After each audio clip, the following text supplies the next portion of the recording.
welcome to my YouTube channel. In this video, we will discuss about the lactation. So, let's move on to the topic lactation. At puberty, the breast enlarges. So, in females, at the puberty, the breast enlarges.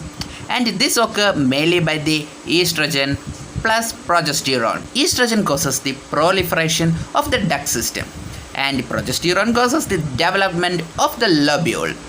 And some other hormone which help in this development is the growth hormone, prolactin, insulin and cortisol. And the prolactin plus human chorionic somatotropin got a lactogenic action.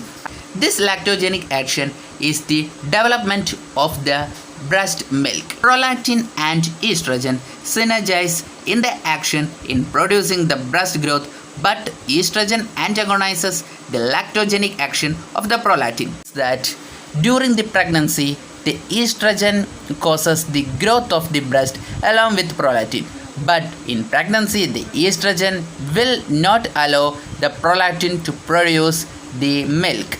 So during pregnancy there is no production of the milk.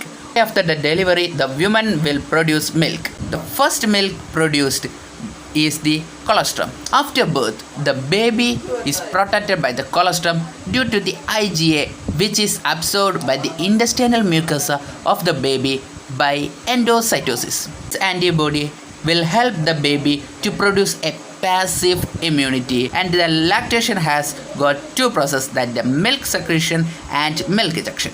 Now we will discuss about the milk secretion. So the milk secretion has occurred by two steps, that is the initiation of the lactation and maintenance of the lactation.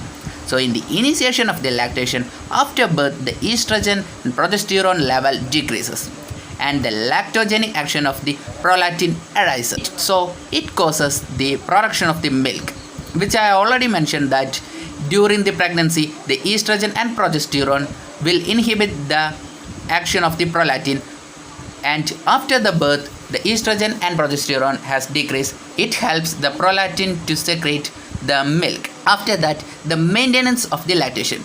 About 2 months there is a basal rate of the prolactin will be present. After that, what will happen? This rate will be decreased.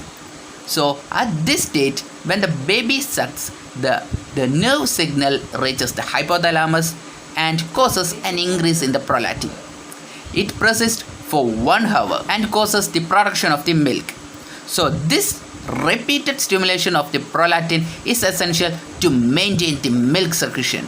And the other hormone are also helps here is the growth hormone, glucocorticoid, parathormone,